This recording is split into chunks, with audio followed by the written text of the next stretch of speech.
What's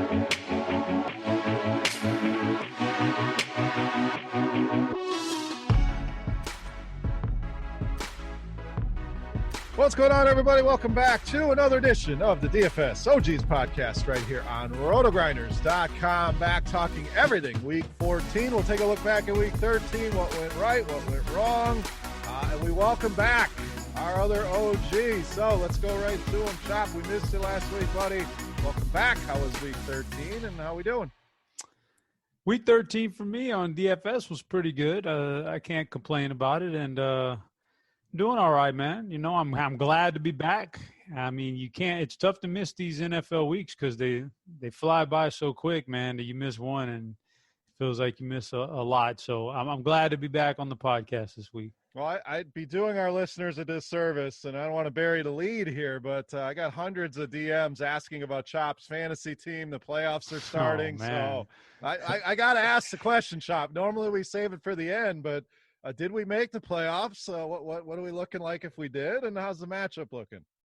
Well, I'll say I'm on a roll, and our playoffs in this league are week 15 and 16. Okay. So we got one last regular, but barring like me not entering a lineup this week, I'm going to make the playoffs. So I'm just trying to, I'm one of these guys, man. Around week 7 or 8, I'll start looking ahead and saying, all right, when I make the playoffs, these are the guys I want on my roster, and I'll try to maneuver around like that. So it's what I'm trying to do, man. I'm trying to figure out exactly who I want to be starting in those 2 weeks.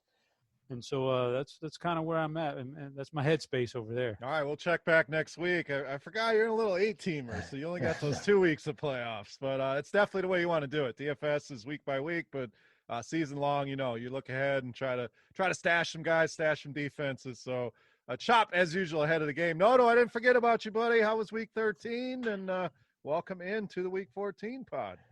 Yeah, it's funny. The first question I was going to ask Chop was how his season-long team was doing. So thinking just like you, Beer. Know, man. As far as Week 13, pretty good.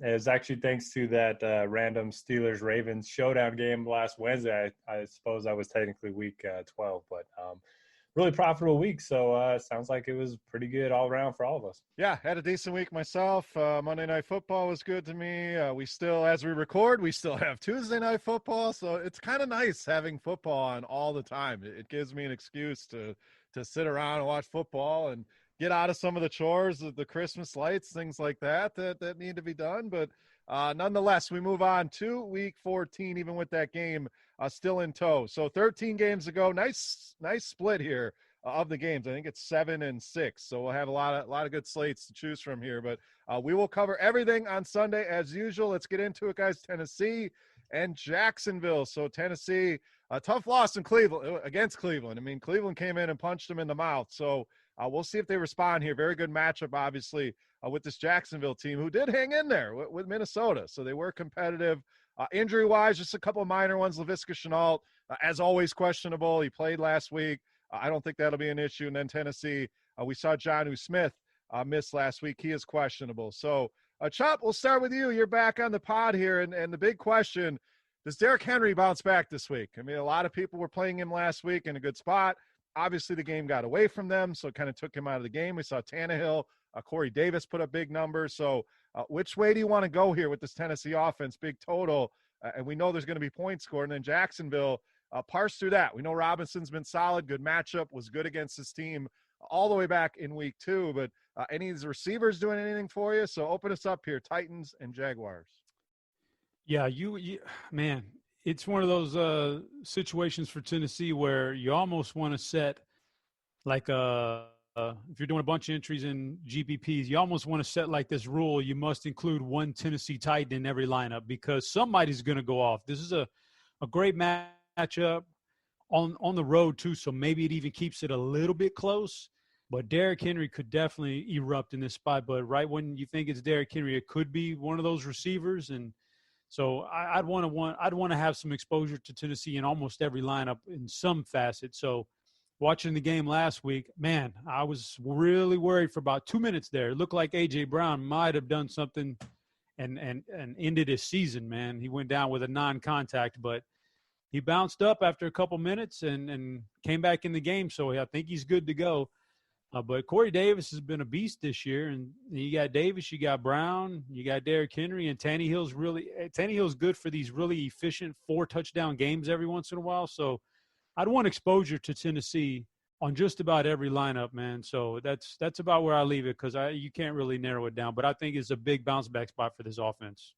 And for Jacksonville, I'm sorry, I forgot about Jacksonville. Hey, I mean, it's easy to forget about Jacksonville. Hey, so. Dude, I know some people who were very, very angry at DJ Shark last week. So I don't know if I can go there, man. You know, they had a good matchup last week, and James Robinson is the most consistent guy in the lineup. He's priced up like that, but James Robinson is the guy you'd want in this lineup. The receivers are just really iffy, so James Robinson's about it. Yeah, I'm with you. And I think the problem is, it's weird to say, but they have so many guys now. I mean, with Chark, we know is the best of the bunch, but Chenault pops up here and there. We've seen the emergence of Colin Johnson, who Chop, was very good in college, had some injuries he dealt with, but they almost have too many like wide receiver 2/3s that it's tough to parse through. So Derek is our resident Jags expert, so let's let him talk some Jacksonville here, Derek. So speak on those receivers. Do you like the spot here for James Robinson even as an underdog? And then what are you doing with the Tennessee offense here? Yeah, honestly, I'm with you guys with the Jacksonville pass catchers. There's just too many right now. And, Mike Lennon, he's at least going to take shots down the field, but just hard to trust anyone here. It could be at least a good game script for him, but James Robinson's the guy I would look to. Over his last 6 games, he's averaging 21 carries, 4.5 targets, and 22 fantasy points per game. We're getting an elite workload. And even though the price continues to climb up, I mean, it still feels certainly reasonable for me.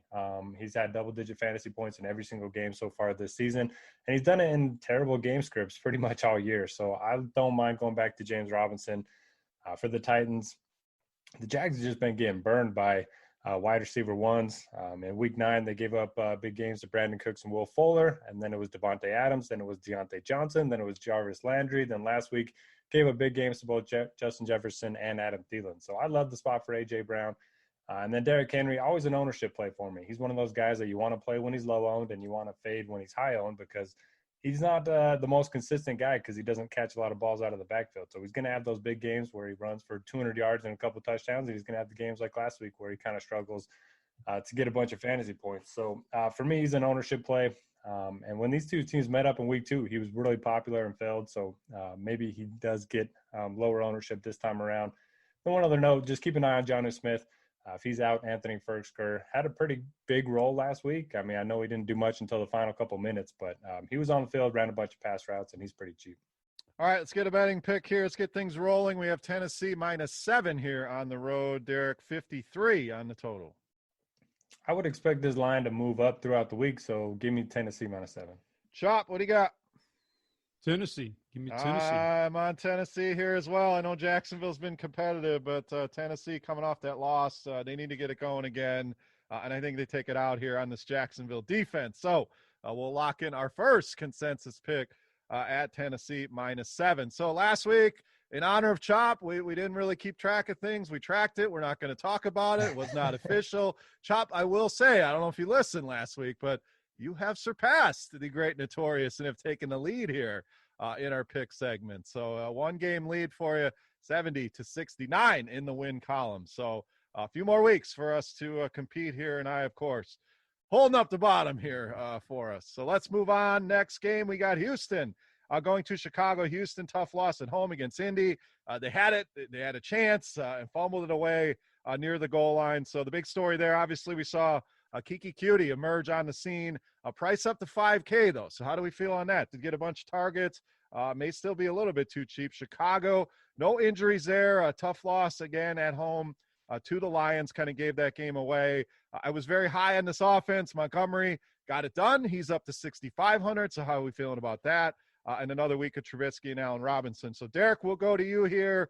Big questions for me. Can you pay 6,500 here for David Montgomery? Another great matchup with Houston and Kiki Cutie. 5K, too high or too low?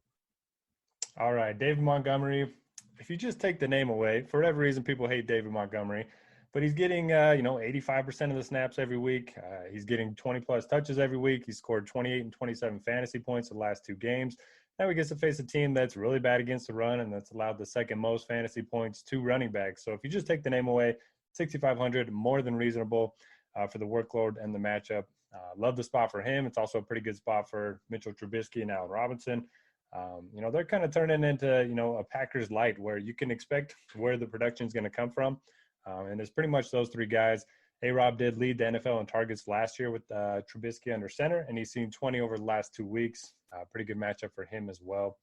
Then on the Texans side, the big story for me, Kiki Cutie had the big game, but he played a different role than we were expecting. We kind of just thought he would step in and play the slot like he has been pretty much his whole career. But they use Chad Hansen in the slot, and they use QT as more of the, in the Fuller role. So he's going to get more targets downfield, which does make him a little bit more interesting than we originally thought. But $5K, you're going to have to pay a premium for him. For me, it's going to be an ownership play. Don't mind going back to Brandon Cooks. He had a monster target share before the Fuller suspension. And then the matchup sets up decent for Jordan Akins. I know he's been the chalk that's busted 2 weeks in a row, but the Bears, the one position they struggle with is tight end. So I don't mind looking at him as a punt. All right, Chop, same questions for you. Kiki Cutie, QT, Cutie, whatever it is, 5K on him. And Derek compared the Bears to my Packers, little Green Bay Lights. So I agree as far as knowing where the ball goes, just kind of busting his chops there. But David Montgomery, 6,500. You like that price? You're going to stay away this week. So same questions for you here, Texans and Bears. Yeah, there's a lot to unpack in this game. I want to start off with the David Montgomery thing, because I've been one of the guys who's been like, I won't play David Montgomery. Like, I know David Montgomery is talented. I saw him at Iowa State. He was really good. He has no offensive line. That's kind of been his thing. And he's had good matchups, and he's just no breathing room. But man, watching that game last week, he made some nice cuts.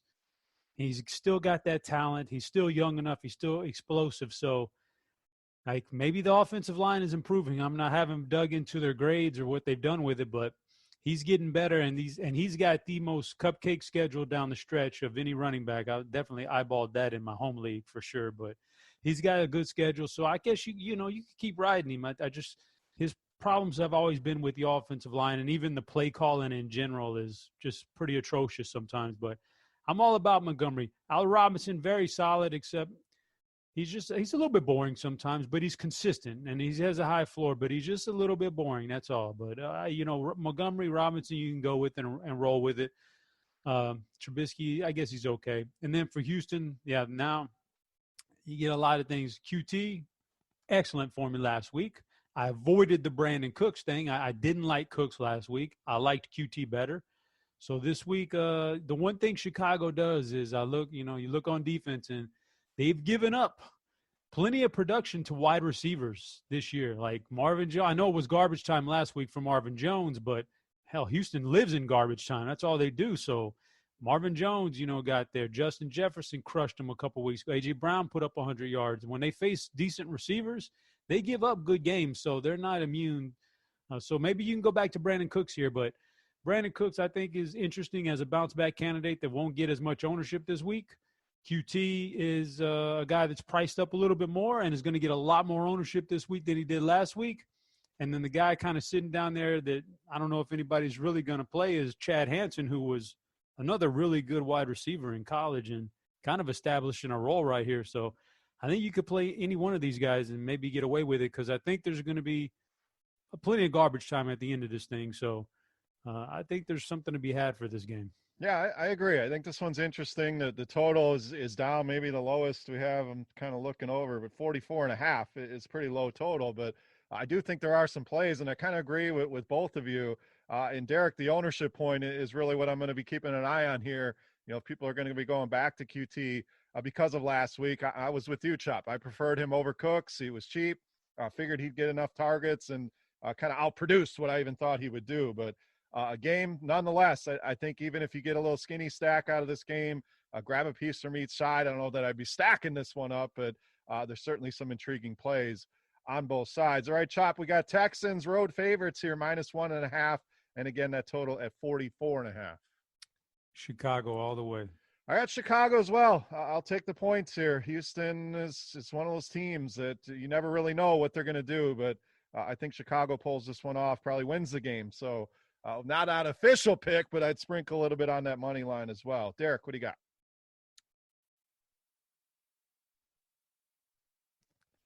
Derek on mute. You got to unmute yourself, Derek. Yeah, we caught him. All right. Yeah. So Bears 3 for 3. But I'm sitting here looking at the name Chad Hansen. Isn't that the name of the baseball's DFS that got suspended from Twitter? Oh, you might be on. You guys remember him? Oh, maybe he's back in a new role. He was great. They need to free him from Twitter. Is that the name? That does sound familiar now that Baseballs. you say it. Yeah. I think it is. Who's the name of the guy that does To Catch a Predator? Is that Chad Hansen? That's I think Hansen's the last name, but it's not Chad. What the hell's that guy's name? I can't think of it. It's definitely Hansen though. And then you got the red zone guys, Hansen. I mean, there's just Hansens everywhere. So we'll keep an eye on that one. But 3 for 3 there on the Bears. So we're building quite a parlay card here early on. Next game, Denver travels to Carolina. Denver hung in there with Kansas City. Tough loss. And Carolina coming off the bye. So no injuries on the Denver side. Carolina, a lot of questions here, guys. Teddy Bridgewater, questionable. I would expect him to play. They say Christian McCaffrey has a chance to return here.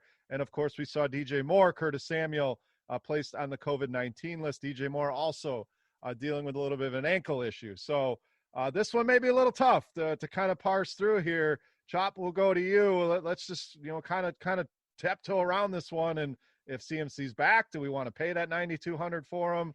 If he's not, are we interested in Mike Davis? What do we do with the receivers? And then anything of interest on the Denver side? If CMC comes back, I'm not going to be interested in him at this price tag. There's no discounts right there. And, I'm not going to be playing him. You might sprinkle him in a couple of GPPs, but I won't be playing him very much if he comes back at that price tag. And I'm very interested in what happens with DJ Moore because if he's out, I want some Robbie Anderson for sure.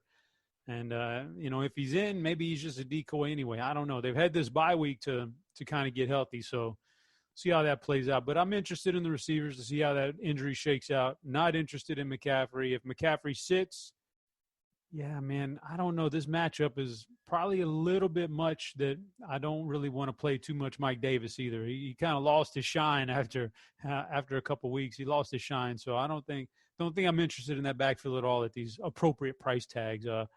For Denver, I don't know. I think they could probably get loose in this game. It's clearly, I think the favorite target for Drew Lock is Tim Patrick. He gets down there around the end zone, and he's going to look to Tim Patrick. So go back to Tim Patrick. Why not? They're not raising the price on him. $4,200. God dang, man, turn that phone off, man.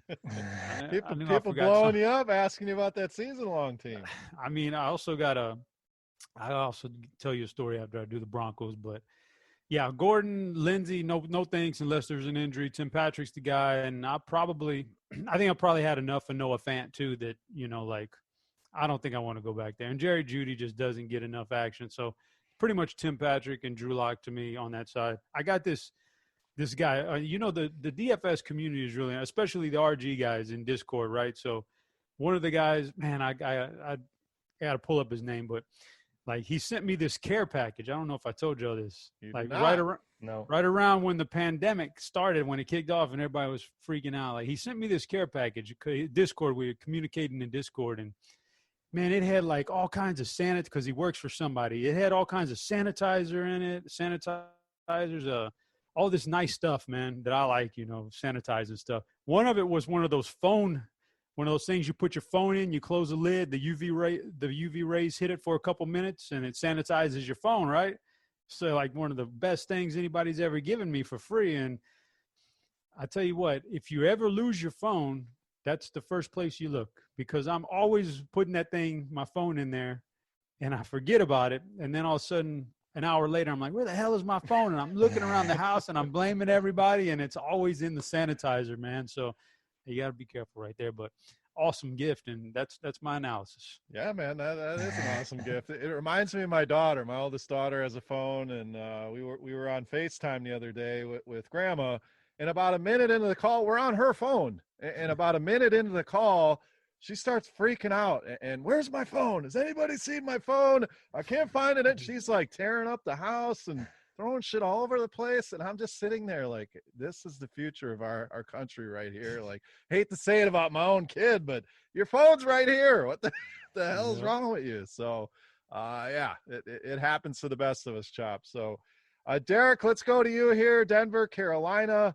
The Mike Davis thing is, if McCaffrey's not back, I think Davis, I'm interested if Curtis Samuel is out, because when he's in there, we've seen him kind of get carries and be utilized out of the backfield. So Samuel kind of a domino as far as Davis goes. Robbie Anderson as well. If one of these guys are out, I agree with you, Chop. A lot more interest in Robbie Anderson, but I just thought I'd throw that in there. If Samuel's out, Davis a little bit more secure in that role. But I would expect McCaffrey back. So, Derek, your thoughts there? Do you want to pay that price on him? What are you doing with these receivers, the rest of that offense? And then Denver, I agree. Chop, Patrick 4,200 is attractive, but I don't know how much interest I have here in Denver. Derek, what do you think? Yeah, Denver don't have a ton of interest in their offense as a whole. I do think they could be passing a lot in this game if they fall behind early. Judy, Patrick, Fant, they're all pretty cheap. Patrick has been, Locke's favorite target recently, so I don't mind that call by Chop. I have a little bit of interest in Fant, but for the most part, there's going to be tournament plays for me. The Panthers, it's a hard situation to parse through without knowing who's going to be active. So, if C-Mac is out and Samuel's out, then, Mike Davis, I think he's in a great spot. If DJ Moore's out, I think Robbie Anderson's in a great spot. If everyone's active, then I kind of want to avoid everything. I mean, Denver has a pretty good defense, 5th in DVOA against the pass, 19th in DVOA against the run. So it's just a wait-and-see approach for me. And in terms of cell phones, when did you guys buy your kids their first cell phone? So my daughter was middle school. That was the elementary school is right down the road. It's close. The middle school is a little bit of a venture bus ride. So that was kind of the deciding factor. But she had turned 11. Now I have a 5th grader that's 11. So she's starting to say, where's my phones? But that was our kind of middle school. But Chop, what about you? 6th grade, when they moved from 5th, which was elementary school, up to 6th, what is that? I don't know, 11, 12 years old, whatever. Yep. 6th grade, they get a lot more freedom at middle school. So I said, all right, when that first kid hit there, it was like, all right, he needs a phone. So every time one of them hits 6th grade, they get a phone now. Derek, you got a ways to go. I mean, you talking phones already? He can't be that old. No, he's only 5, just turned 5, but his cousin's like 7 or 8 and just got a cell phone, so he's already got his eyes peeled on one. He's got a tablet. I think that's good enough for. Oh yeah, that's what we always did. The little ones had iPods and iPads, and I'll tell you what though, you start adding lines to this phone bill, and it gets a little pricey. I'm going on my 4th line here soon, so the bills continue to add up. We need these DFS winnings to counterbalance that. So. Let's get some betting picks here. Derek, we have Carolina -3.5 here at home, total at 46.5. I'm going to take the under. Maybe Carolina's missing a couple guys. Don't really have a ton of faith in the Broncos offense. Uh-oh, Chop, we're going to put the pressure on you here because I circled the under here as well. The numbers seemed a little bit too high, 2 defenses that are more than capable of shutting these offenses down. So I'm on the under 46.5 as well. Chop. We will not be adding this to the parlay card. All right, good. I don't mind that call, but I kind of like the road underdog here. So all right, taking Denver in the points. Yep, taking Denver. Lock it in. All right, moving on. Minnesota barely surviving there against Jacksonville, and we really saw the receivers. The story here, Dalvin Cook got a ton of work, got his numbers, but Thielen and Jefferson were both fantastic in that game. So they pulled it out against Jacksonville, now travel to Tampa Bay coming off the bye. And Chris Godwin was added to the injury report here either today or yesterday. Had pins removed from that finger that he had surgery on. So we'll keep an eye on that one. If he's out, obviously that adds to the appeal of guys like Mike Evans and Antonio Brown. So Chop, we'll go to you here. Big total game. Tampa Bay right around a touchdown favorite here. Should be a weak, healthy old noodle arm. I know you love you some Tom Brady. So what are you thinking here in the spot against the Vikings? First off, it's Showboat King. Showboat King is the RG member that hooked me up with the swag. Now I don't want to put no pressure on him. I know a lot of guys are going to DM him now wanting those phone sanitizers, but it was Showboat King. I I appreciate it, man. Shout out to what you. a guy. I'm feeling like the Travolta gif over here now. Like, I don't see any care packages on the old beer man's doorstep. But no, you got to be aggressive and really get up in there and ask them for it, man. You gotta throw your weight around a little bit. I got my free weed whacker 3.0 and the old ball deodorant. There so I guess go. that's my freebies for the year, I guess. You got the good stuff. All right, Minnesota at Tampa Bay. I'd say I'm not very interested in Minnesota. They've got they can click on offense really nice, especially at home. But I think this matchup, Tampa Bay's had a little bit of extra time here to kind of right the ship here. They got just destroyed last time out. I think the defense is going to come out tough. So I'm not all that interested in Minnesota here. For Tampa Bay, I'm going to go with the same thing. I think they have had a little extra time to prepare. I think they're going to come out and smash here. Can't predict that running back spot, so I'm out on that, and I'm going to stick to my order of hierarchy here for Tampa Bay wide receivers. I'm going to say Antonio number 1, followed by, in this game, Chris Godwin and Mike Evans. Chris Godwin, I think, is going to be okay by game time. Didn't he? He just had his pins removed. Yeah, so I think he'll be fine. I just wanted to throw it in there, just something to keep an eye on, but he should be good to go. Assuming he's active and everything's fine. I mean, actually, he should be in better shape going into this game than he has these last couple with those pins in there. So, assuming I'm going Antonio, Chris, and Mike. And then, of course, if Chris Godwin sat, then we'd be in really good shape with those other two guys. So, but I'm still going to be out on the running backs. Yeah, I kind of agree with you here. It seems like Brady really wants to get Antonio Brown going, and he looks good. I mean, he's getting open. He does not look washed up at all. We know he's put in a lot of time, and he's the cheapest of these three as well. I mean, it's tough that they're all going to get targets and kind of siphon away from each other, but I agree there. And as far as Dalvin Cook, just a tough spot here, and I kind of look through and on the road against good defenses is where he's basically been held under 20 fantasy points. And we'll throw that game out against Carolina. But at Chicago, 15, at Seattle, under 20, and then he had that game at Indy at 17. So we know Tampa Bay very good against the run. I mean, one of the best teams in the league. Nothing saying he can't get there through the passing game, but 9,400, Derek, it seems to pay a big price to pay here for a guy in a tough matchup on the road. Definitely tough to pay that much for him, but I mean, he's still got a path for 25 plus touches. He's very involved in the passing game. And he's ran bad the last couple of weeks, not getting in the end zone. He had 27 last week without scoring a touchdown. And, I mean, he got tackled at the 1 a couple times. They were going to go for it on 3rd and 1 in overtime, and then they got the false start and, kicked the field goal. So at low ownership, I suppose there could be a case to be made for Dalvin Cook. I would expect, less than 10% ownership this week. And I do agree that the Buccaneers are going to, smash in this game. And if that happens, we might get the Vikings airing it out more than usual. That's probably good news for the Buccaneers defense, but it's also good news for, Adam Thielen, Justin Jefferson. I do think they're going to be low owned as well, since they're both pretty expensive. So I think you're going to get really low ownership on all these Vikings guys, and we know they're all capable of having big games. And then on the other side, we make fun of Tom Brady being washed all the time, but he has scored 34 fantasy points already 3 times this season. And I'll disagree with you guys. My hierarchy, I'm going to go Evans, Godwin, and then Brown. Over the last 3 games, Evans leads the team in targets, air yards, and touchdowns. Godwin leads the team in receptions and receiving yards. I have been on the Antonio Brown train. Just hasn't been working for me, so I'll hop off, and this will be the time he goes nuts. All right, perfect, because Chop and I are going to be playing him. So, yeah, I mean, that's always tough, breaking those guys down. These teams with 3 good receivers, sometimes you never know. But generally I like to find the cheaper of them, and that's Antonio Brown. All right, Derek, we got Tampa just a shade under a touchdown, -6.5 home favorites here, 52 on the total. I alluded to it earlier. This seems like a Tampa Bay smash spot. I agree. I don't know if they're trying to trick me in and set the trap here at -6.5, but I'm going to step in it like a big dummy and take Tampa Bay. Chop. I'm going with the over and just basically thinking that at the end of this game, both of those numbers are going to be really tight, and I believe Kirk Cousins in garbage time can get us to the over, and that may actually bust the spread too. So I'm going to take the over. All right, from a 52 down to a 45 here, Arizona traveling to New York to take on the Giants. We saw the Cardinals struggle at home and take an L against the Rams.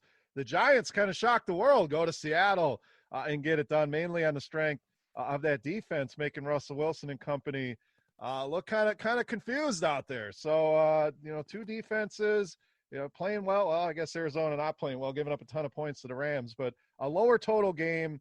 My main question here, are we worried about Kyler Murray? Now, we've seen a few weeks in a row he struggled. It's been against some pretty good defenses. So is it the shoulder? Is it the matchups? And then the Giants side of things, we'll see if Daniel Jones comes back. Do we get another week of Colt McCoy here? And then some minor COVID injuries, Devontae Freeman and Larry Fitzgerald, both still on the COVID list. So, Derek, your turn here. Main question, Kyler Murray, what do we do here against the Giants? I will not be playing him. He's only had 5 rushing attempts each of the last 3 games. His passing hasn't been that efficient either. So whether it's injury, whether, defenses are just changing their approach on him, I do have my concerns. And, going across country to New York could be, a tough spot for him. As you mentioned, we did see the Giants, shut down the Seahawks defense last week. And Hopkins versus Bradbury should be a fun matchup. I like his chances against most cornerbacks. So if he's going to be low on, I'll maybe take a share or two. But for the most part, I'm off of this Cardinals offense. And when it comes to the Giants, it's hard to trust anyone. Wayne Gallman has averaged 20 touches over the last 3 games. We saw Alfred Morris come in, vulture a couple touchdowns last week. I still prefer Gallman if I'm targeting anyone there. And then Slayton hasn't really been involved in the offense much, so maybe look at Sterling Shepard. He's kind of been the number 1 guy there, but I would much prefer this passing attack if Daniel Jones is back. All right, Chop, let's go over to you. Kind of an ugly game, and my main question, same thing. Kyler Murray, yes or no?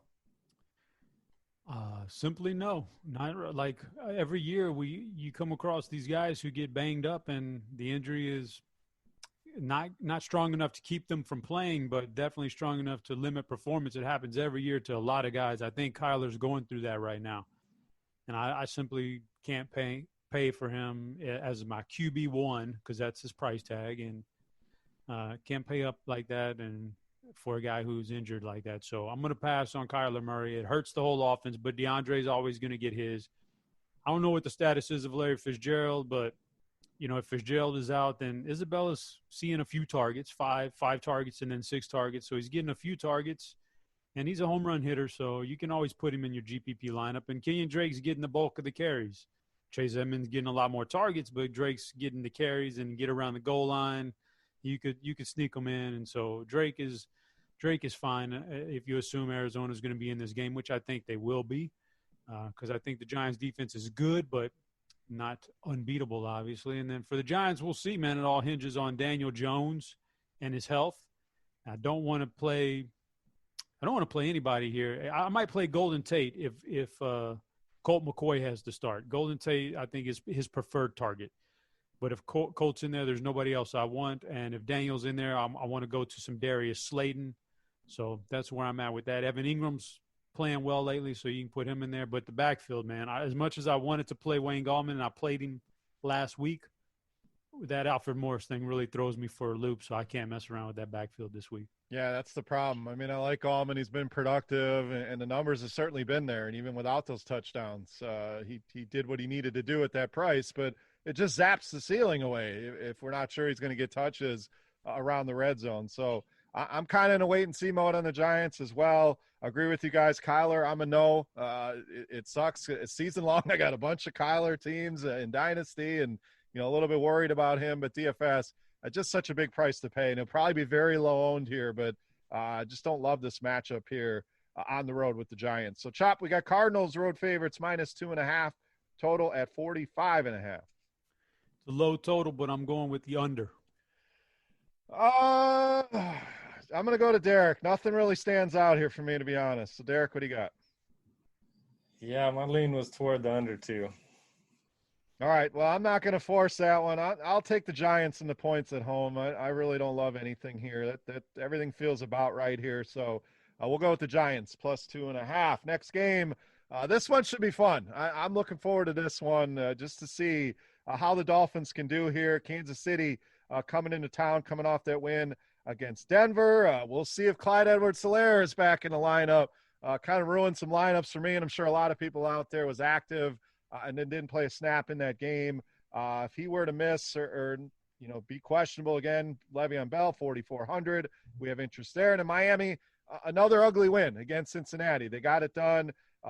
Injury-wise, the backfield, we saw the return of Myles Gaskin, 21 carries, so he was not limited. Ahmad and DeAndre Washington still listed as questionable, along with Jakeem Grant. So they are dealing with some injuries here, but this is a big test here, Derek. I mean, Miami's played well. They went ugly. Can they possibly hold this Chiefs offense down enough where we don't have interest in them in DFS? Definitely not. The Chiefs, I actually prefer them when they're facing a good defense because, it keeps them sharp. It keeps their foot on the gas. We saw it a couple weeks ago against the Buccaneers. They came out and had an amazing first half and then kind of just, coasted to a win. So if this game stays competitive, that's even better news for this offense. It's the same thing every week. Mahomes, Hill, Kelsey. I mean, we saw Tyreek Hill. Should have had two more long touchdowns last week. Had that one where it tipped and then they forgot to challenge it. Then they had the other one with those callback for a penalty.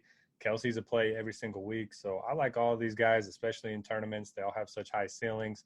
I do not worry about the matchup one bit. And for the Dolphins, they'll probably try to get it going on the ground. KC 32nd in DVOA against the run. If Myles Gaskin is going to be the guy again, which I expect him to be, I'll feel better about it if Ahmed and Washington are both out again. But he had a bunch of goal line carries, as mentioned, 21 carries overall. So he'd be the guy I would look to there. The passing offense, they're probably going to need to air it out a little bit more this week if they do fall behind. But just with Tua under center, I'm just not as optimistic about his receivers as I would be with Fitz. Yeah, I think I agree. I mean, we're going to have to see more from Tua and Chop. You're our college football expert. And speaking of college football, a little breaking news here into the pod. Michigan has canceled their game with Ohio State, which leaves Ohio State one game short to qualify for the playoffs. So I know there was some discussion on it. Kirk Herbstreit made some comments on it, and now it's official. So I just wanted to pass that along. So, Chop, speak on that if you'd like. Speak on Tua here. Do we get some upside out of this passing offense? And then what way do we go with the Chiefs? Do we just play them all? You prefer Tyreek, Kelsey? What do you got, Chiefs and Dolphins? Well, as far as I could almost guarantee you they'll find a way to finagle Ohio State into the playoffs. They're not going to let them just hang to dry out and win like that. They'll find a way, even if they got to schedule an exhibition game this week against somebody just to get that quota of games. So I'm not worried about that so much for them, but it leads us into the NBA, man. The NBA wants to start in 2 weeks, guys. Can you believe they're going to try to start in 2 weeks? Why wouldn't they just push that back a little bit, man? And they're in for a world. I was just talking to Eric Beimfor yesterday about it. Boy, it is going to be a madhouse with COVID. And we already don't get good reporting on regular injuries. And now some of this COVID stuff will not even be disclosed to the reporters, who probably won't even be in the same vicinity as the people anymore, as the teams anymore. Man, it's just going to be a mess. I wish Adam Silver would step in, and I know he wants that Christmas Day action, but man, push it back, guys. That's just going to be crazy. But as far as Miami, I'm with Derek exactly.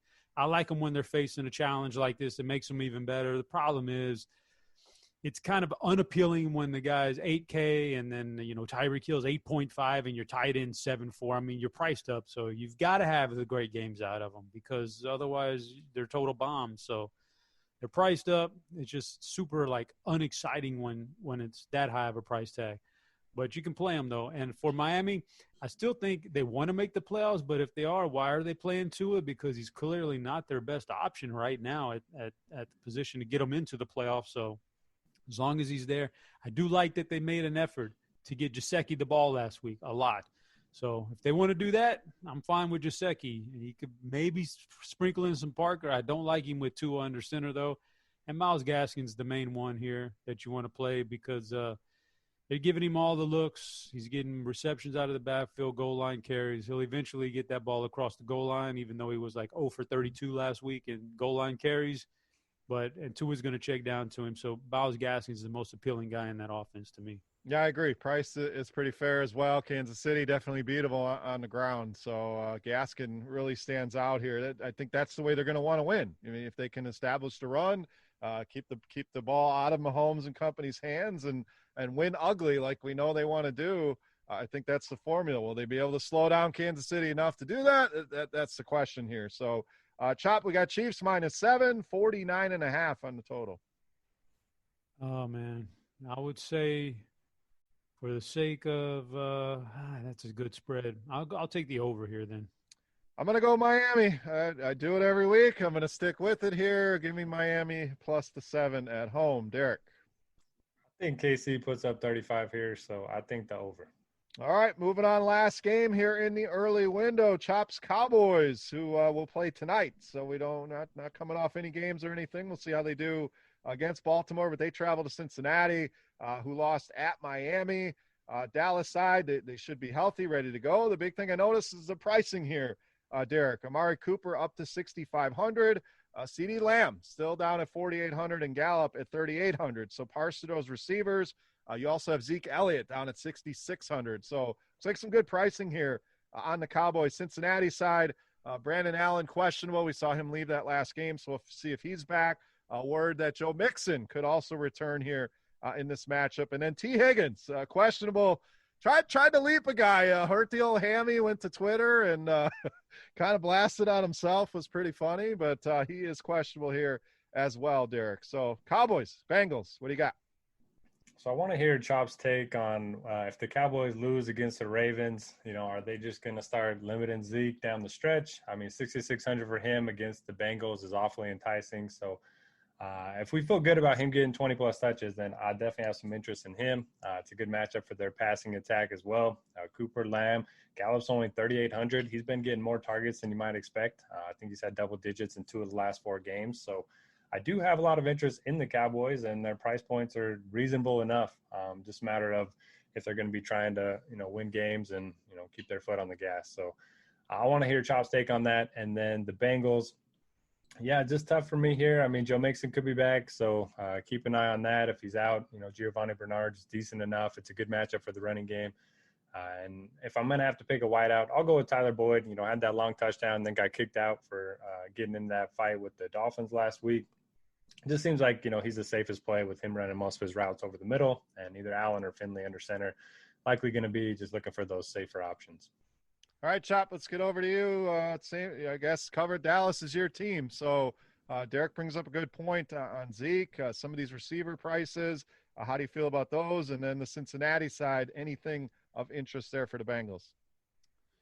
Yeah, this is going to be one of your last times you can even think about a Dallas player down the stretch. They got some tougher matchups. So, yeah, this is going to be it. But even with that being said, I'm not liking it at all for Dallas in this game, simply because everything hinges on the offensive line, and Zach Martin's not going to play in this game. He's on the IR. Like we're doing this on Tuesday, so we haven't even seen the Baltimore game. But if Zach Martin doesn't play against Cincy, that's like 3 or 4 they're starting off. I don't know if their center is going to make it or not. So anyway, Zach Martin's one of the best in the game, as was Tyron Smith, as was some of the other guys that they've lost this year. So they're in major, major problems. That's what's crushing Elliott right now. So as long as those injuries maintain, I can't play Elliott. It's going to be tough for Cooper to get there with Dalton behind the center. CeeDee Lamb, I think, is in a little bit better shape because he can take a shorter target and turn it into something much bigger. So give me a little bit of CeeDee Lamb here. On the other side, well, I guess we'll have to wait and see the injuries. But, again, this is a great matchup for Cincinnati. So if Bernard's the solo back, I like Bernard. If Mixon comes back, give me some Joe Mixon. And the receivers, I mean, Boyd or Higgins, take your pick. I like either one of them, but I think they can both get there. Yeah, both under 5K. So, DraftKings has done a good job with the pricing this season, in my opinion. This is, you at least think about it. If they're 5,900 and 5,800, we're probably not even looking at them. But if Higgins were to miss, obviously it'd be a big boost to Boyd. Maybe A.J. Green comes back in the conversation, and the price continues to plummet.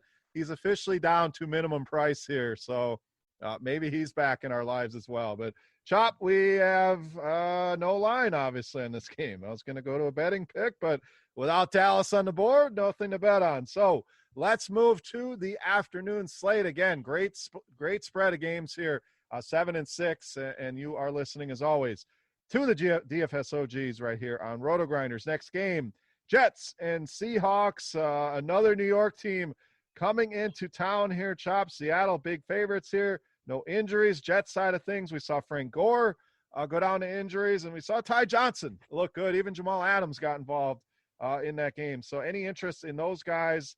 And your favorite Jets receiver here? We expect Seattle to score and bounce back. What Jets receiver do you want running it back on those stacks, Chop? No interest in the running game here. Seattle's a little bit tougher against the run, and so I think the need is going to be in the passing game. So I don't want the running backs.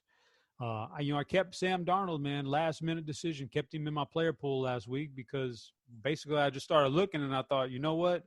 I don't mind Brashard Perryman. I could play Perryman. I could play Denzel Mims, and I like Jamison Crowder. So if I like all his receivers, why would I eliminate the quarterback? So I had to put him back in, and I feel the same way this week. I'm going to keep him in there because he's got 3 solid guys to throw to for these are the first couple of weeks all year. He's had everybody back healthy there, and he's been healthy too. So yeah, keep him in there. Those receivers, I think they're all in play.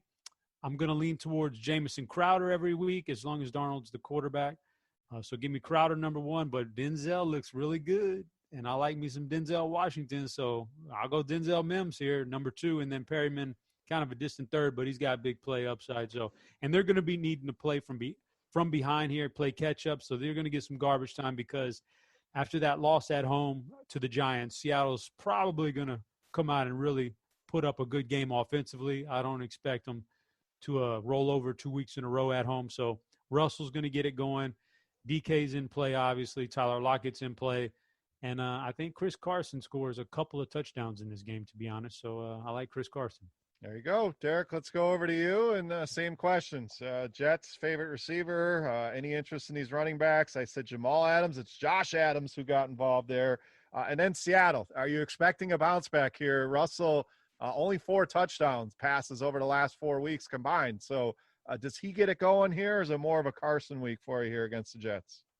Definitely think the Seahawks bounce back, but Pete Carroll, he reminds me of that guy at the blackjack table that doesn't play his hand off the dealer. Like, he has a rule. He's always going to hit on 12 regardless. Dealer shows a 6, he's going to hit on 12. Like, just play Russ. I hate that guy, by the way. Yeah. Let me throw that out there. And this is a matchup where you should be throwing the ball. Jets 32nd in DVOA against the pass, 8th in DVOA against the run.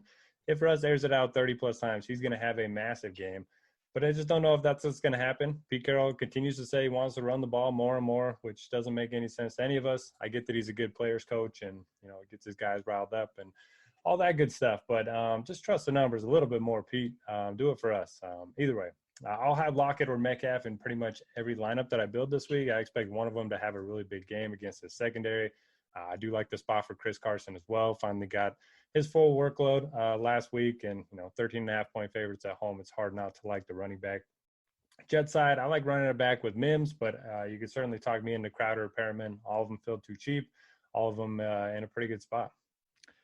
Let's talk real quick here on the Jets and that call against the Raiders. I mean, was this oh shit, we're gonna win this game? We better call an all-out blitz to allow them to score. Do you guys believe any of that, or was that just Greg Williams being a bad coordinator cost him his job? But any tanking conspiracies here, either you guys? I personally can't think that they didn't do that on purpose.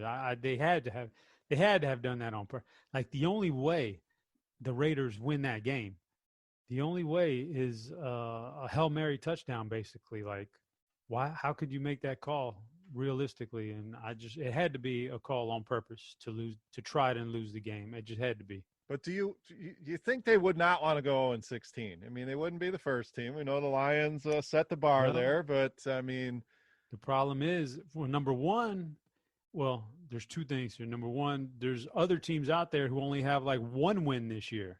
So getting just 1 win could cost you the number 1 draft pick. And this year, of all year, like, you'd have to go back for me to like Andrew Luck or Peyton Manning or something to have a prospect as good as Trevor Lawrence with that number 1 pick is so easy this year. There's such a huge drop off to number 2 that everything kind of shapes up to me to think that was intentional and that they're very willing to go 0-16. I was shocked when I saw. I'm like, I agree. I thought that was done intentionally. Derek, any thoughts?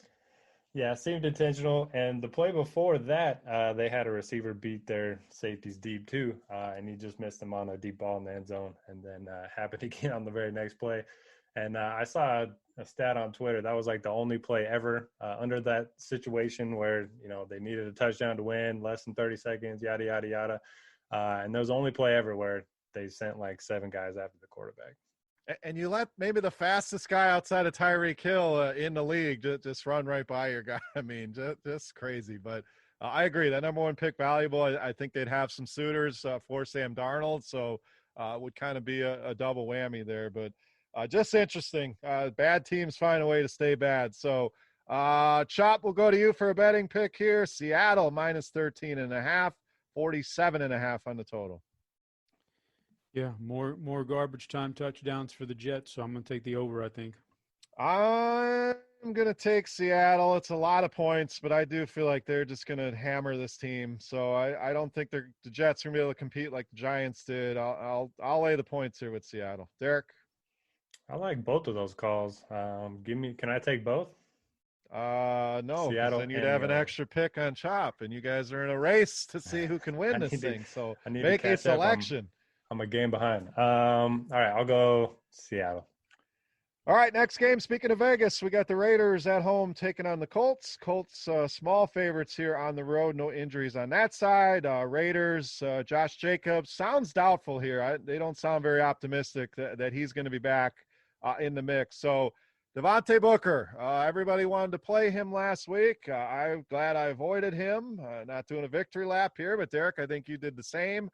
So do we go back to him here? It's a tough matchup here with the Colts, but you got to imagine ownership takes a big hit here. And then Darren Waller, guys, just went absolutely nuts against this Jets team. So what do we do there? Derek, we'll go to you here. Your thoughts, Colts and Raiders.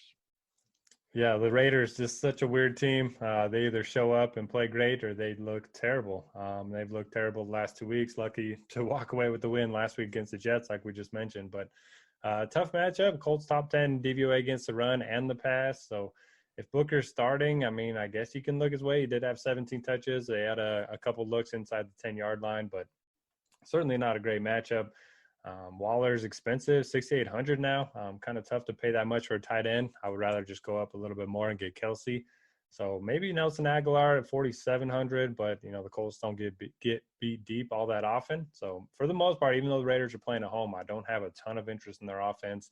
Colts side, Jonathan Taylor's looked apart the last 2 games, but he's still tough to trust. I mean, they're going to play the hot hand with Hines and Wilkins back there. Phillip Rivers did trust him a little bit more in the passing game the last couple of weeks. So maybe that's trending in the right direction, but we've said that a number of times about Taylor, and then for whatever reason, the next game happens, and it's one of the other guys that ends up having a good week. And perhaps we wrote off T.Y. Hilton a little too early.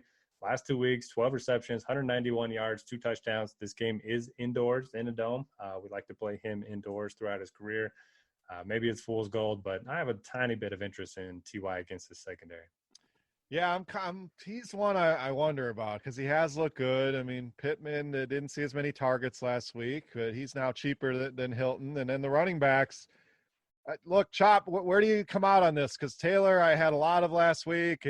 I was worried the whole first half. He finally catches that crazy touchdown where nobody wanted to guard him, and then really got it going in the second half. But we've seen Naheem Hines be the goal line back at times. It's just so unpredictable here. But we also just saw Ty Johnson and Adams go nuts against this defense. So thoughts on the Colts running backs, Colts pass catchers, kind of parse through those guys, and then what stands out for you on the Vegas side?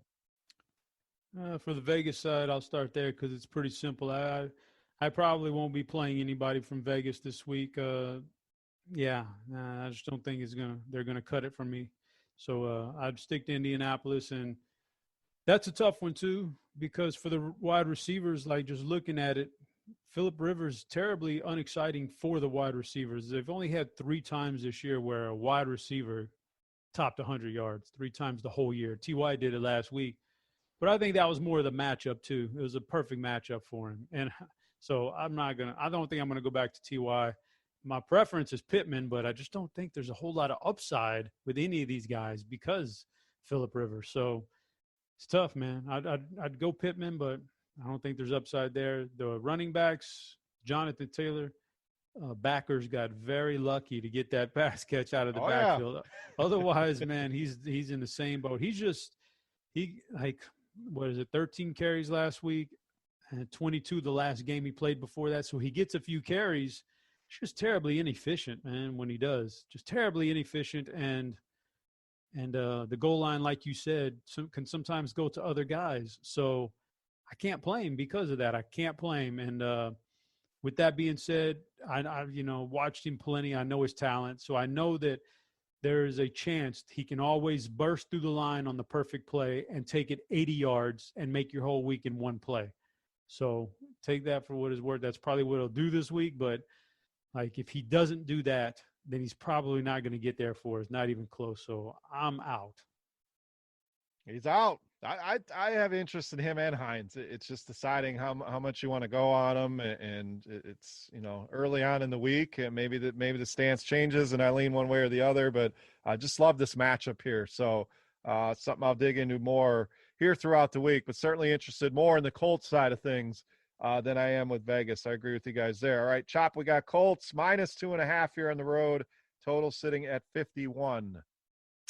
I think Indianapolis is the much better team, and maybe the Raiders are going to have a little hangover from that big last second victory. So I'm going to go Indianapolis here. I'm going to go over. Colts defense has not been as good as we saw earlier in the season. Vegas at home should be able to score some points here, and I think the Colts should be able to as well on their side of the ball. So over 51 for me. Derek. Simple rule with the Raiders. When you think they're going to play well, they don't. And when you think they're going to struggle, they win a game. So give me the Raiders. There you go. Easy rule to follow there. Green Bay, Detroit up next for us. Packers, as we'd expect, big favorites here on the road. I believe this is our highest total of the week as well at 55. So no injuries on the Green Bay side. Detroit, we're keeping an eye on Kenny Golladay, see if he returns. And obviously that Lions backfield, Swift still dealing with a concussion. And we saw Kerryon Johnson also hurt last week against Chicago. So, Chop, let's say those guys are out. I mean, we got to have interest in Adrian Peterson. 4 touchdowns over the last 2 weeks. Green Bay, terrible against the run. So, thoughts there. And then the rest here, Green Bay and Detroit. I don't think I have to have interest in Adrian Peterson. Oh, yes, you do. Come on. 5K, man. That's a steal here. It's tough to evaluate this team with these injuries. Swift, I mean, he was supposed to play last week and then got that last second out tag put on him. So that's a little bit concerning. I would have a lot of interest in Swift if he plays, but if he doesn't play, I don't think I want the backfield here because it's going to be they're going to be in catch-up mode. I just don't think they can really compete with Green Bay even at home. So I think they're going to be if they are going to compete, it's going to have to come through the air. So playing catch-up a little bit. So man, then you go to Galladay. Like if Galladay's in, I don't mind Galladay. If Galladay's out, Marvin Jones has been good, but it's not a great matchup. Tough things, man. Tough things. And Cephas caught him a nice little pass last week. I don't mind that. Hawkinson is perpetually underachieving, in my opinion, so it's tough to go there. But the one thing about Detroit, they at least did turn Stafford loose a little bit last week. The first game without Patricia, they did let him wing it a little bit. Of course, did they really let him wing it, or was it because they were down to the Bears so quick, so early that he had to do that? I don't know, man. I don't know. The injuries really. It's difficult to figure that stuff out. But Green Bay, like, I don't know if I've ever seen a connection between wide receiver quarterback like Adams and Rodgers ever. Like, these guys are just so in sync. Sure you have. They like each other so Rodgers and Jordy. Drew Pearson and Roger Staubach maybe back in the day for the Cowboys. Jordy Nelson was the same guy. No, Jordy was very good. But this is just – Jordy didn't do this, man. I mean, okay, put it like this. Jordy was good. Devontae is more talented physically. Oh, for sure. So that makes it stand out a little more. You're right. The connection between Rodgers and Jordy was good. It's just as good with Adams, but Adams is like such a good athlete that it stands out even more. Like you just can't defend him at the goal line with Rodgers as your quarterback. Those little out routes, man, like you just can't defend it. So he's always in play.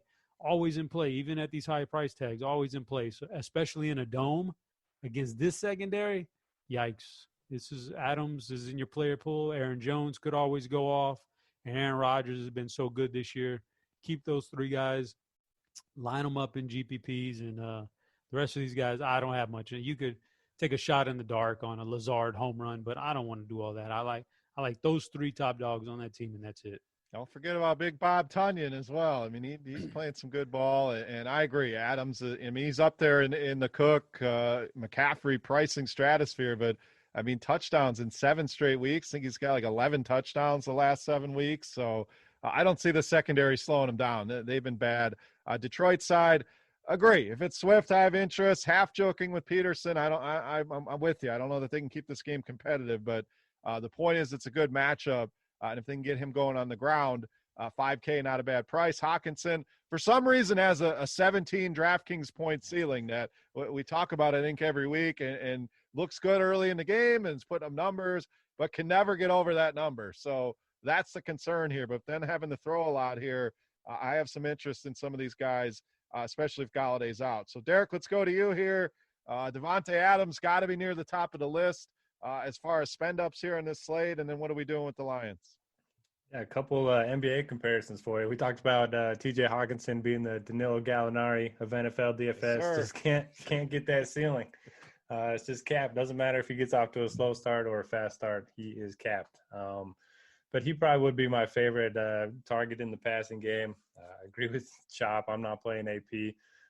He's only had more than 1 reception 2 times all season. So if they do fall behind, it's not going to be him getting all those catches. I'm fine with Marvin Jones if Galladay's out again. And then the season that Aaron Rodgers is having reminds me of that Russell Westbrook season when he was on the Thunder, where he's calling his number every single play, and the touchdowns or the points are all going to be thanks to him. I mean, they get down to the 2-yard line, 1st and goal, and they're doing shotgun 4 straight plays. He wants those touchdowns, and he wants to throw them to Adams. Adams has scored in 7 straight games. So I love both of these guys.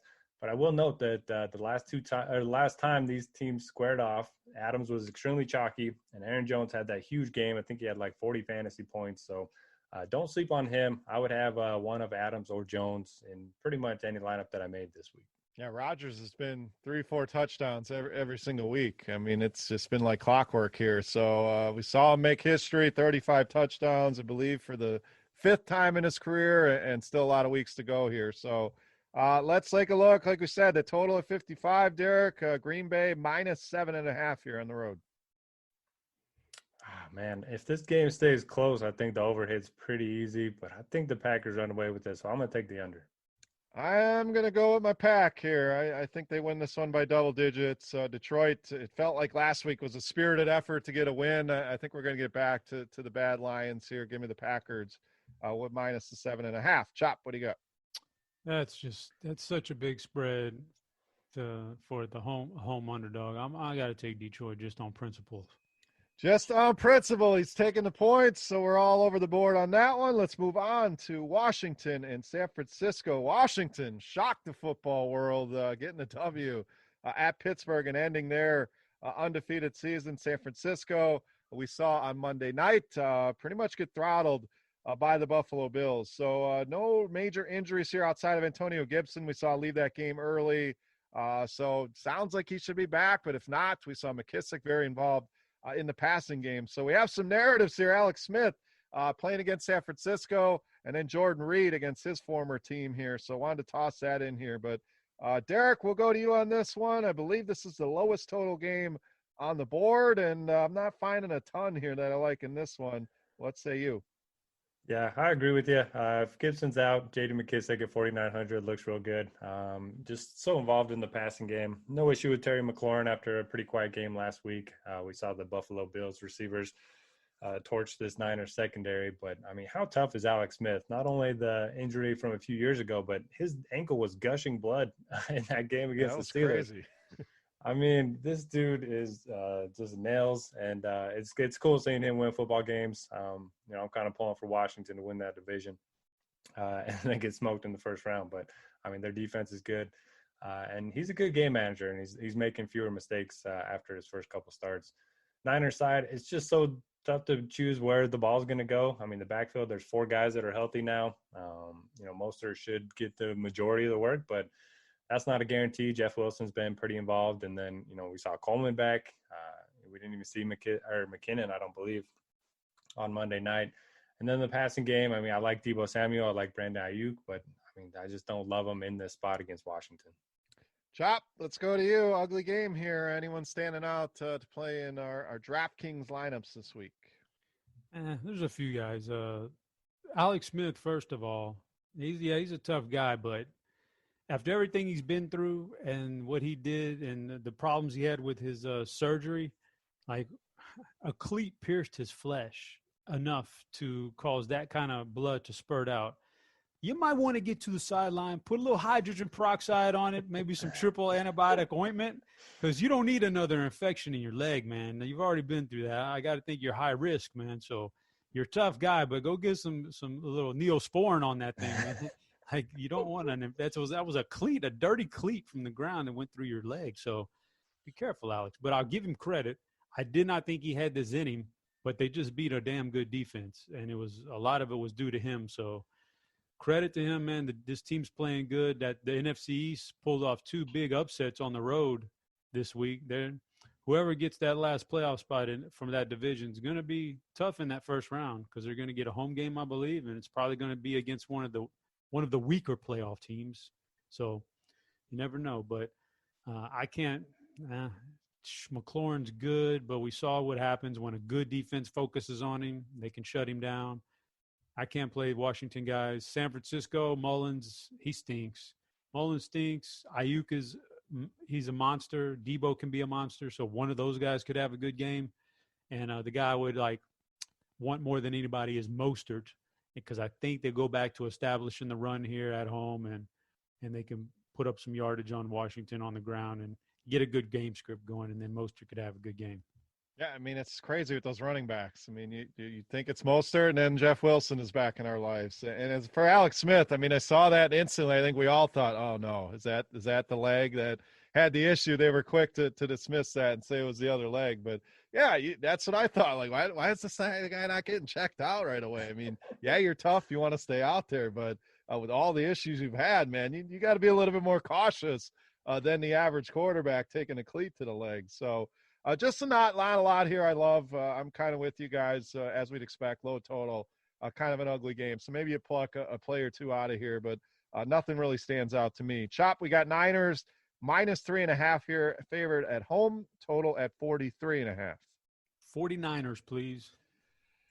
I'm going to go under. I think this one will be ugly. I think both teams will struggle to kind of even get to 20 points. So I'll go, it's a very low total, but I'll go under that 43.5. Derek. Might be drinking the Washington Kool-Aid. Give me them +3.5. All over the board once again. All right, moving on. 2 games left here. We got the Saints and the Eagles. Saints side sounds like Drew Brees maybe back in the lineup this week. So the Taysom experience may be over, at least as a full-time quarterback. We know they'll utilize him maybe even more now with what he's shown. But keep an eye on that. And Philly, quarterback, the news there as well. We saw Jalen Hurts take over in that second half against Green Bay, looked pretty good, made some good throws. So both him and Carson Wentz at 5,100 this week against the Saints. So, Chop, we'll go to you here. If it is Jalen Hurts, this is a tough spot against a very good defense. So, again, your college football expertise will come into play here. Interest level there. And then the Saints side, if Breeze is back, that's got to be good news for Kamara and Thomas, who we saw still put up numbers, but I think they're better off with Drew Brees. So your thoughts here, Saints, Eagles. Well, breaking news here. Jalen Hurts is starting this week for Philadelphia. So Hurts will be in there in this particular matchup. Like, if he catches New Orleans off guard, then maybe he could have a fantasy relevant day. But he would have to catch him off guard, being that this is going to be the first week that he's going to start, and maybe they don't have enough time to prepare for him. But he's not going to be successful in the NFL as a full-time quarterback. So take that for what it's worth. I'll probably be a lot more on New Orleans defense than I would be on Jalen Hurts. So I think it kind of brings down the value of some of those receivers. Not that they had a ton of value with Carson Wentz, but at least they had some value. But this could really hurt. So I'm more on New Orleans defense, not as much Philly offense at all with Jalen Hurts there. But like I said, maybe he catches them off guard and he could run for 100 yards, but that doesn't do much for Rager and Fulgham and Dallas Goedert and those guys. So on the flip side, yeah, we'll see what Drew Brees. That's it, man. That you nailed it. Like if Brees is back, I'll take some Kamara. I'll take some Michael Thomas. A lot more than I would want if Taysom Hill is in there. If Taysom Hill is in there, I'll take some Taysom Hill, and you don't have to pair him with anybody because he can get there on his own with his running ability. If I was they would never do this, but if I was the coach and I had a situation like this, I may damn well go ahead and be like, I may play 3 quarterbacks if I was like go into the playoffs and you play Drew Brees for a couple series and switch it up and go Taysom, throw Jameis in there for a series. Like the defense would be totally caught off guard. And I think the 2 or 3 of them as a package deal is a better deal than just having one of them for the full game. I just don't think one of them really does it for the full game. But the mixture of styles could actually be pretty interesting and could catch defenses really off guard. But, that's just me. Yeah, I like it. I know you always get the argument of a guy can't get in a rhythm when you're constantly switching things out. Like, look, Drew Brees has been in this league for about 100 years, so I don't think he really needs to get into too much of a rhythm.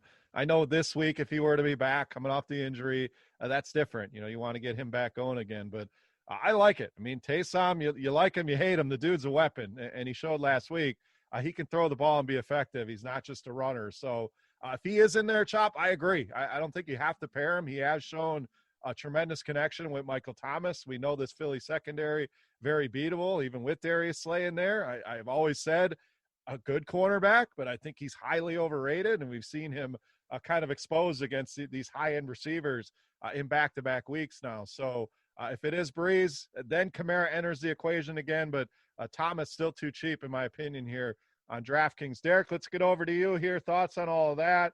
Jalen Hurts, yes or no? Saints, Eagles, what do you got? Yeah, if Drew Brees is out, Alvin Kamara becomes a lock and load play, 7,100. He's frustrated with his workload over the last 3 games, and in his previous 5 starts with Drew Brees, he averaged 9 targets on top of double-digit rushing attempts every week. So absolutely love Kamara if Drew Brees is back.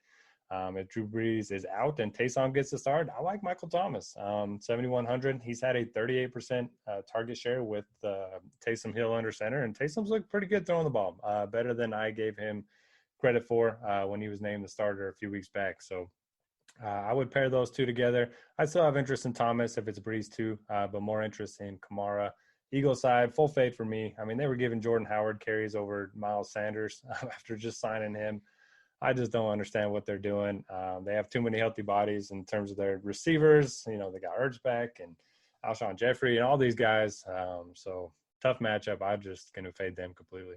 I am as well. I think people are going to want to play Jalen Hurts. People are excited about him. The price is fair. He's a runner. I do think he's going to garner, I'm not going to say crazy ownership, but I think he'll have some people that want to go there. But this is a very difficult matchup with the Saints. So I agree with you guys completely on the Saints side. It's kind of a wait and see on that quarterback situation, but that's the side I want. I'm pretty much out on the Eagles. That being said, Saints -6.5 here.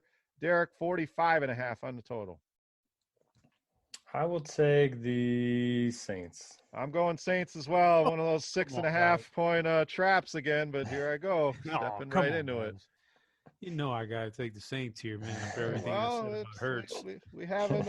We haven't combined on one here since the beginning, so I think that gives us a 3-teamer as of now. 1 game to go. We'll wrap it up with Atlanta and the Chargers. And my goodness, the Chargers were an absolute disaster. Get shut out against the Patriots. So do we go back to these guys? Austin Eckler, I was big on last week. Obviously, that did not come to fruition, but he's still right around 7K. Can we go back to Justin Herbert? Atlanta side, Ito Smith questionable.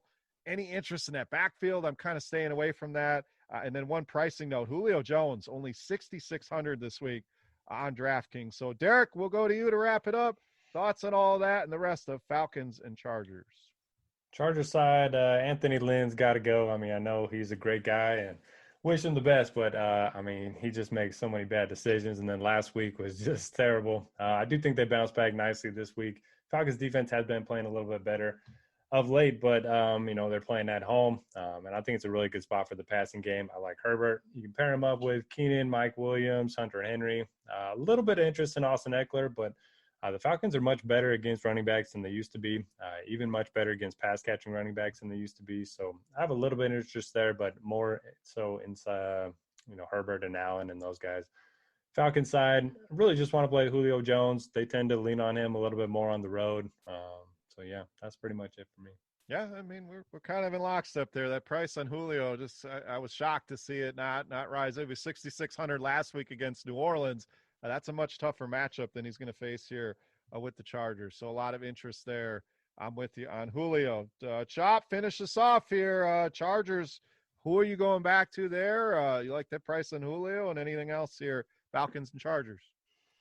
Gosh, as a guy who owns Herbert in the season long league, I really wish this matchup was in the playoffs for me, man, because this is a really good matchup for Herbert. But Herbert, Mike Williams, Keenan Allen, all in play. I think that double stack right there looks really good to me. And Eckler, a great running back. I'm never going to count him out, especially just based on a matchup, because he's so talented and does so many different things. But Atlanta's been the best defense against running backs since their coaching change. And I don't know if it was because of the coaching change or what, but they've stifled all running backs. I mean, I know Kamara got into the end zone last week, and that's fine. But Kamara is like one of the premier receiving threats in all the football out of the backfield. And he's he had 2 games against this team recently. He's caught 2 total passes. Like, they're just not giving up very much. So it's tough to trust Eckler here.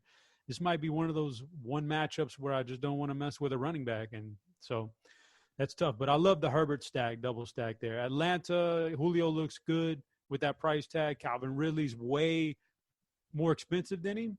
And right when you say that, and everybody wants to go to Julio now, then it's a big game for Ridley. So I'm not going to mark off Ridley. In fact, I might rate Ridley a little bit higher than Julio when it comes to ownership this week. So I don't mind that. And Matt Ryan, yeah, I think they're going to have a field day. I think this game goes up and down in the passing game. Lots of points for everybody in that passing game. So like I said, I wish this was a playoff game for me in my home league, but I guess we'll just have to stack it in DFS and live on that. Well, let's add some expansion teams to that home league, and you'd be in the playoffs now. You'd get that baby up to a 10-12 team. Can't do it, man. We got this principles, beer. That's the key word today. Principles, man. Eight guys who started this thing 20 years ago. We can't be adding a bunch of riffraffs into the league, man. We've tried over the years to let another guy sneak in here or there, and it never did work out, man. No, I've been there. I have one we've been doing for 25 years, and we've tried and we've added people and it didn't work. It's like, this is stick with what's working. So I get it. So Chop, last betting pick here. Falcons are favored here on the road, -2.5, and the total at 50. If you love it in DFS that much, you got to take the over. I'm on the over for sure. Atlanta's defense been better, but I do think this will be some point. The Chargers have to bounce back here, and Herbert will be much better here. Easy pick here, over 50 for me. Derek. Yeah, Falcons can't run the ball, and they're good at stopping the run, so I expect both teams to air it out. Give me the over. All right, so that makes our parlay card here. Tennessee -7, Chicago +1.5 at home. New Orleans -6.5 at Philly, and the over 50 here in Atlanta. Chargers. So you play that.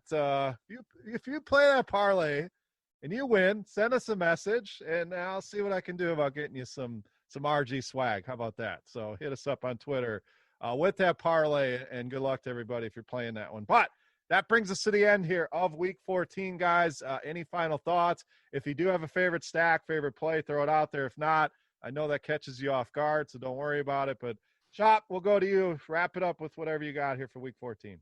Yeah, favorite stack is going to be in the Charger game. I'm going to say double stack Herbert, Mike Williams, Keenan Allen, all good. And then I think my sneaky play is going to be Chris Carson to score a couple touchdowns. So I'm good on that. And I'll just leave you guys with this. Beer, you mentioned it at the very beginning, man. In passing, talking about getting out of the Christmas lights. I'm a born again Christmas lighter, man. I like some Christmas light. I used to hate that crap 5 years ago. Like I didn't want to get up there on that ladder and mess around with no Christmas lights, but I've done a 180, man. I love the Christmas lights now. I light up. I got a big ass snowman. I got a big ass snowman out there. I got a couple of little trees that light up. I did them all over the garage entranceway. I love me some Christmas lights, man. You feeling all right? Who is this guy? I know you like Christmas more than say Halloween, some of those other holidays, but that's good to hear. Chop's in the full holiday spirit. I like them as well. It's a matter of dragging all the shit out of the attic and getting up on the ladder. I mean, once you get it done, it's like, yeah, I'm enjoying this. I sit back and look at it, and you're in the spirit. But actually getting the job done, the kids are nagging me, the wife's nagging me. I'm trying to set lineups. They always want to do it on a Sunday for some reason. So I got to change that. Oh, you don't know the secret then. Oh, you don't know the secret. What do you got? There's two big secrets, man. As far as hanging the stuff, you do one, you hang one thing and you do a real sloppy job. Oh, I know that secret for sure. And your wife comes and sees the sloppy job and she's like, no, this is not how you got to do these things tighter. And then you get in, next thing you know, she's done the whole thing for you. And all you got to do is like one little string of lights. So that's good. And then when you take them down, that's the easy. You could just rip everything down. Yeah, you just yank. Yeah. No, yeah, I've used that trick. I no longer have to do much laundry or dishes. I mean, I'm definitely stain something of her laundry. I shrunk one of her sweaters down to like a Barbie style. I mean, I found my way out of some jobs, but they ain't clamming that ladder. I got to pull out the ladder and get up there. So I got one of those, those fireman extension ladders that go like. That's what I got. This baby's like a 35-footer. I know. I hate it, and I don't even like heights. But man, I'll get up on that son of a bitch to hang them in my window. I got a nice window that goes way up high, and it's just, I don't know, man. I don't know. I've like I said, over the last few years, you wouldn't catch me out there 3 years ago hanging no lights. I was Scrooge on it, but I've changed it, man. I've done a 180. It's just it's so holiday season-y. It's so spectacular. It is, but every time I'm up on that ladder, I'm not gonna lie. I mean, I'm like, this is where it ends. I'm gonna plummet 30 feet, and that's the end. But you got that nice Texas weather too. We always have to dodge snow and wind, and being up there. But Derek, let's go to you. Any thoughts on Christmas lights, week 14, whatever you want to wrap it up with? Yeah, it's nice to hear that Chop's heart grew 3 sizes this year. Oh, man. That's nice. And that little trick you were talking about, now that I think about it, my wife has been pulling that on me with the dishes for years. She is the worst loader of the dishes I've ever seen. Don't get me started, man. It bugs me, man. So I redo the whole thing, and man, it's working on me. I got to have a talk about that one. All right. Any favorite plays, favorite stacks? Or we're going a little long here, but a lot to cover here this week. So no stacks, but there's 3 situations where I want at least one piece of Derrick Henry and A.J. Brown, Lockett and Metcalf, Adams, and Aaron Jones. Get one of those in each lineup. That's great calls there. Tennessee offense, I think, is in for a great spot. So I like the Derrick Henry bounce back. I love the Chargers stack call and these Atlanta receivers as well. I'll be heavy on that game. Atlanta and the Chargers. So lots to like here this week. Lots of different slates to play. Early slate, late slates, or the big 13-game slate. So main point is, guys, thank you as always for tuning in. We all appreciate it tremendously. Good luck this week in your contest. For Notorious, for Chop, I am Beer saying salut. Again, best of luck. We'll talk to you next week. Talking everything for week 15. We're out of here.